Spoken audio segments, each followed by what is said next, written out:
le président américain Donald Trump a annoncé son intention d'envoyer en Ukraine des systèmes de missiles solaires Patriot.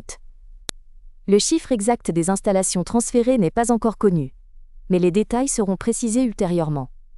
Trump a souligné que les États-Unis recevraient une compensation pour l'équipement de la part de l'Union européenne. C'est un aspect important de l'accord qui assure un soutien financier aux États-Unis.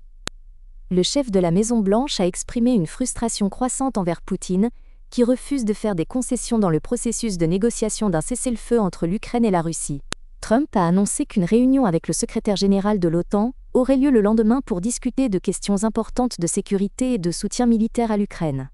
Il a noté que les États-Unis ont l'intention d'envoyer à l'Ukraine divers types d'équipements militaires complexes nécessaires à la protection et à la défense des territoires. Selon Trump, l'Ukraine paiera intégralement cet équipement, c'est-à-dire que 100% du coût sera remboursé aux États-Unis. Le président a souligné que les États-Unis réclament depuis longtemps de telles conditions et ne s'attendent pas à ce que le président Biden ait exigé quelque chose de similaire par le passé. Trump a évoqué les sommes investies. Environ 350 milliards de dollars américains et 100 milliards de l'Europe, ce qui représente une somme considérable. Trump estime que ce schéma aurait dû être mis en œuvre depuis longtemps, et cette décision répond aux intérêts de toutes les parties. Il n'a pas encore approuvé le nombre exact d'installations à transférer, mais assure que l'Ukraine a vraiment besoin de protection, et que le matériel sera envoyé en quantité nécessaire. L'Union européenne est responsable du paiement de ce matériel, tandis que les États-Unis ne dépensent pas leurs propres fonds, considérant cela comme une affaire rentable. L'envoi des systèmes de défense aérienne Patriot sera un élément clé de l'aide militaire à l'Ukraine, aidant à renforcer sa défense dans une situation difficile.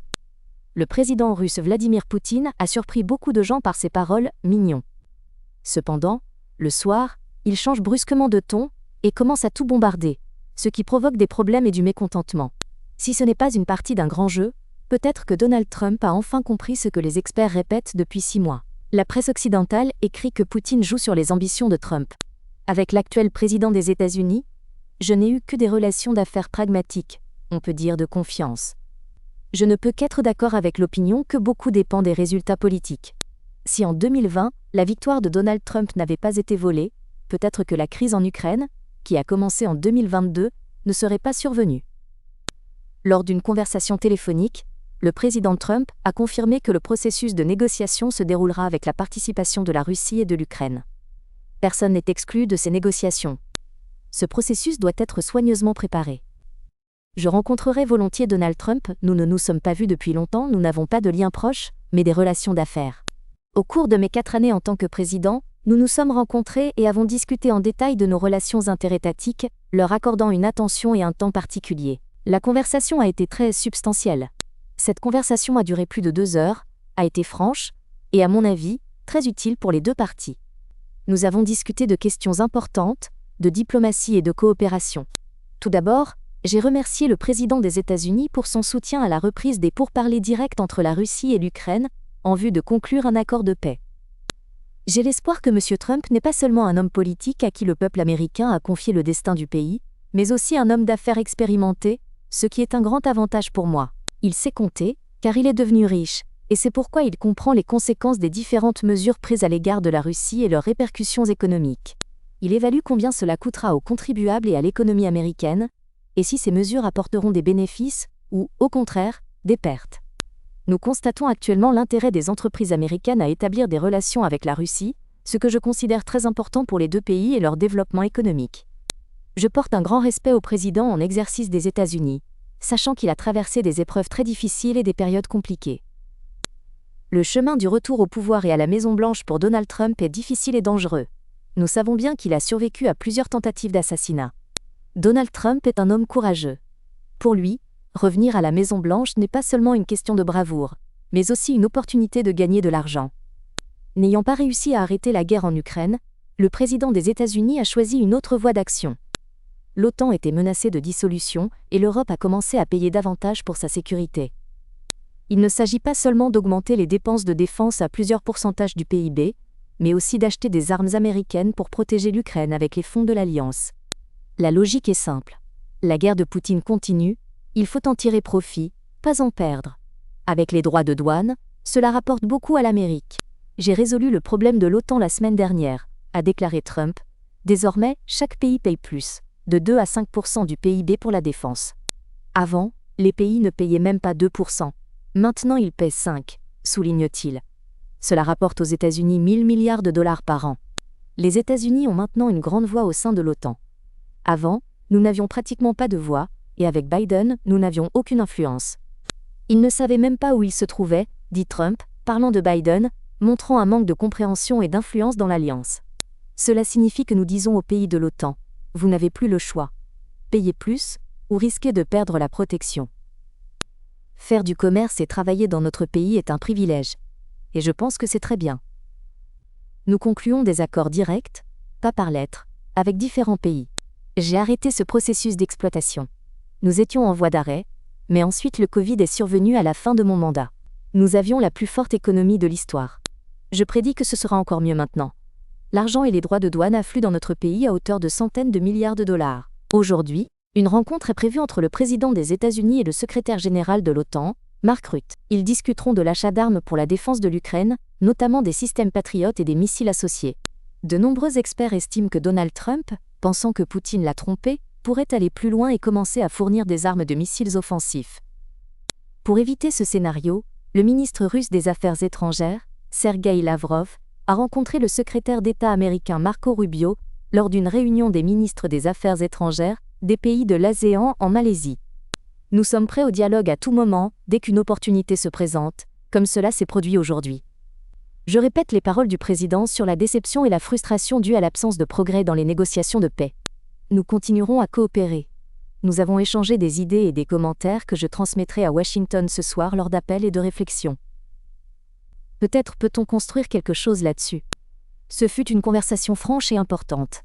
Nous avons aussi abordé des sujets non liés à la guerre en Ukraine. Mais bien sûr, l'Ukraine est restée le sujet numéro 1. Le président s'est clairement exprimé. Il est déçu et contrarié par le manque de flexibilité de la Russie pour mettre fin au conflit. Nous espérons que cela changera.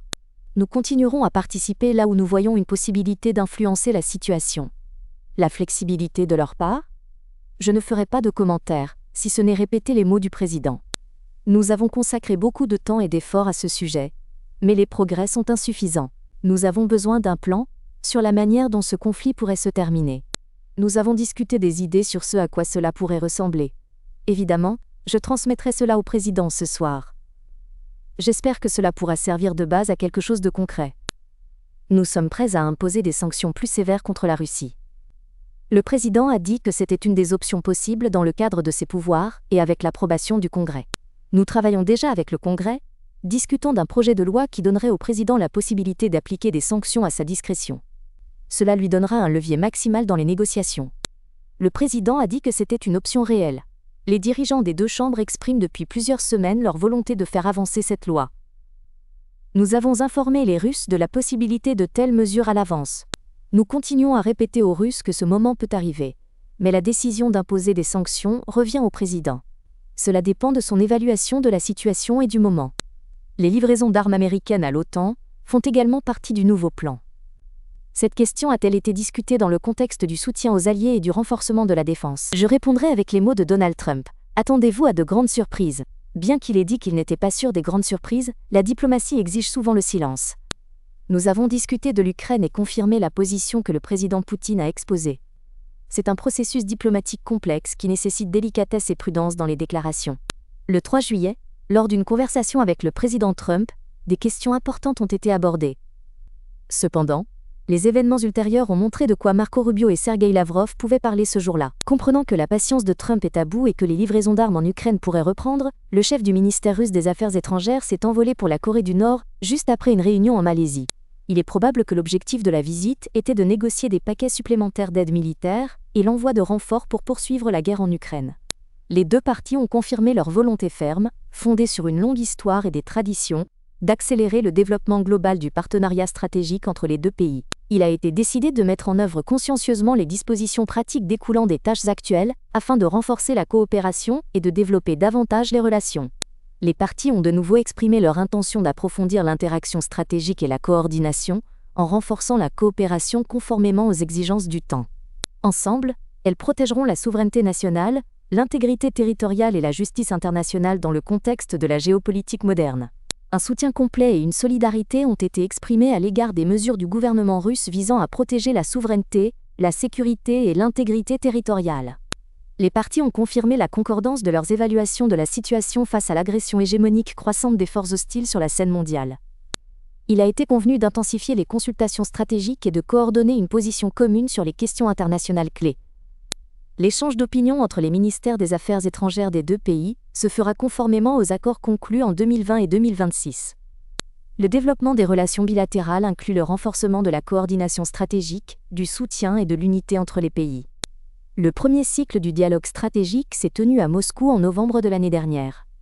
Vous avez décrit le nouveau traité stratégique de base comme une base solide d'une fraternité de combat invincible. Cela est confirmé par des actions conjointes dans la région de Koursk.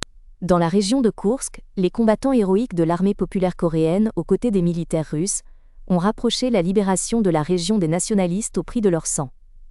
Le 12 juillet, le secrétaire général du Parti du travail de Corée, camarade Kim Jong-un, a reçu le ministre des Affaires étrangères de Russie, Sergueï Lavrov, pour le deuxième cycle du dialogue stratégique.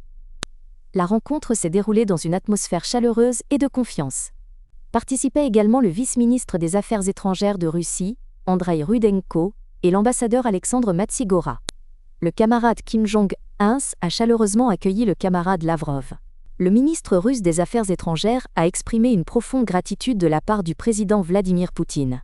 Au cours de la conversation, les deux parties ont échangé des salutations chaleureuses et amicales, soulignant la nécessité de respecter consciencieusement les accords conclus lors du sommet historique entre la RPDC et la Russie, en juin 2024. Les deux parties ont exprimé leur confiance dans la solidité et la vitalité de la nouvelle étape des relations bilatérales, axée sur l'avenir et le renforcement du partenariat stratégique entre la RPDC et la Russie.